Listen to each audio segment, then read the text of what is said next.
guys. We are here. We are just doing some playtime right now. We got the whole crew. But one thing I really want to talk about, I don't know if he's going to pay attention. She's going to pay attention to me much right now. But I wanted to try and show you how to work on play biting. So with Molly here, she's a young puppy. She tends to want to bite, so you can see she's already. I only had to give her one correction, and she's already understands that I don't allow that. But she was all excited. She jumps on me. So even I don't allow jumping usually, but I'm trying to get her all enticed to jump to play on me. So there's a couple things that you can do with play biting.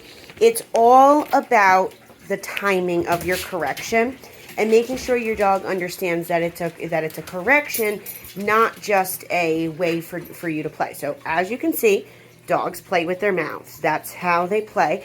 And if we don't want them to do that to us, it's up to us to tell them that.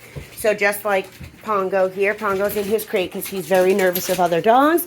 And we just started playtime, so it's way too hyper for him right now. So we're giving him some time to just kind of observe and let other dogs smell him. He's smelling them when they come up to the crate. But all in all, he's doing good. He's a sweetheart. Hi, Pongo. Yes, and this is Kodak. Kodak is new with us as well. They are brothers. They just started yesterday. Kodak just came to the house a few days ago, and Pongo's, of course, not very sure about him. He's nervous of people. He seems like he guards his mom. So yeah, they started they started a board and train program with us yesterday. So. Molly! Okay, so what I was saying, though, with Molly as far as play biting goes, there's a few things that you can do. Like I said, timing is really important. You have to make sure that it's right when teeth touch skin. The quicker your correction is, the more effective it's going to be.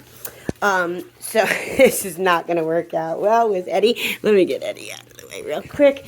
Come here, Eddie. Just be here for 1 second, handsome. For 1 second. Good boy. Okay. Okay, so back to Molly. Okay, so perfect. So now she's all like excited and interested in me and everything. So, Molly! Molly! Okay, so as soon as she does that, the one that works best for me is taking my thumb and pressing down on her tongue. You can also take your 2 fingers and curl onto the bottom. So I'll show you on Chloe real quick. You can take, come here, Chloe. Okay, so you can kind of squeeze right there and just give a little squeeze. It doesn't have to be long. It's okay if your dog goes, oh, that's okay. That's a correction. You'll see with Molly, she'll go right back to a full-on play zone, right? So if I go like this, okay, perfect, right? Okay, there's your little whimper. Notice how she licks my hand after that now, because she understood that the correction, oops, sorry, puppies. She understood that the correction was because teeth touched skin, and nothing else, right? So already, I only had to do 1 correction with her, and she already understands with me that that's not appropriate. Now, if you do these little, like, no, and taps on the nose, or, just saying off, or any of that, that is, it's just like saying, like, no to a kid. It might just mean no in that very moment. But if you really make it stern and clear to your kid that, like, this is not allowed. Like, if they went over to an outlet with a fork and you were like, no, right? And you made sure that they understood. You even smacked the fork out of their hand, whatever it may be. They understood that was a correction, that is not allowed to happen, right? So the quicker you do that, the more your timing gets better, the less she's going to do it, and the more she's going to respect you.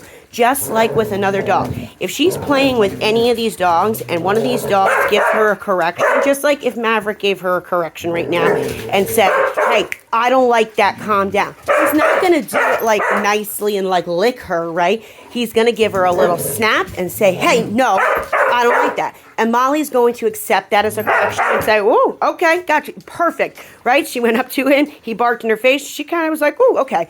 That is a dog's way of understanding that I'm correcting the behavior and that I don't allow that. As from me personally, I don't allow that.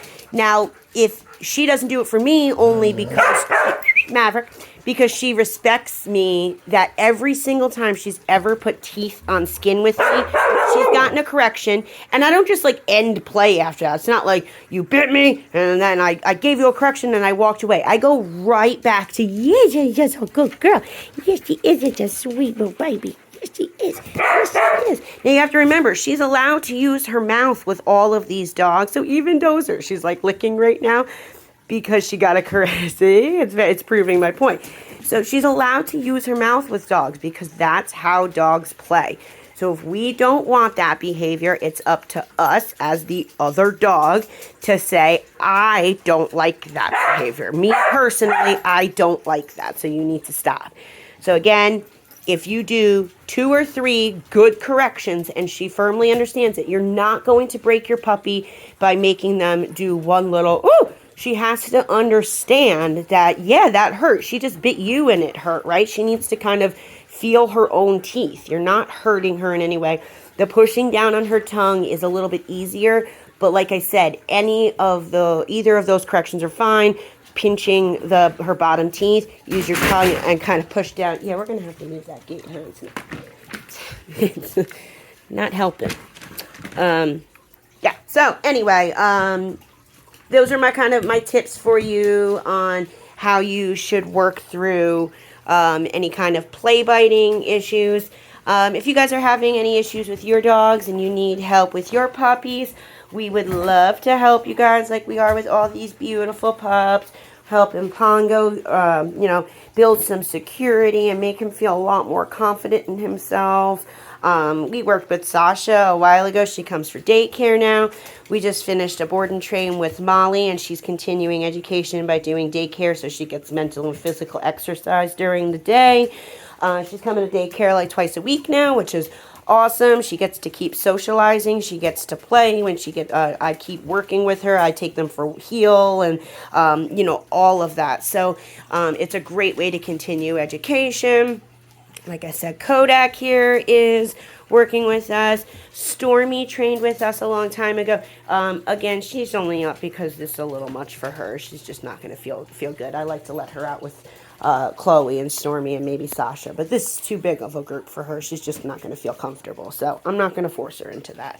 And then Eddie, man. Eddie, want to come back? Yeah, I'm sorry.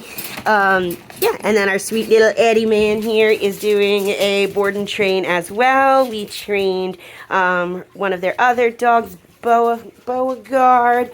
So all in all, we just love all of our dogs. We love to continue education with them when they, after they finish. Training is certainly not a couple weeks and then good luck to you. It's, a lot of aftercare and continuing with your dog. The more you practice with them, the better they get, the better your handling skills get, and just all around your relationship just gets a lot stronger because you learn how to communicate. Nah, but it's okay. Because you learn how to communicate properly. So, okay, well, hope everybody has a good afternoon. Like I said, if you have any questions or you need help, give us a call today. Have a good one.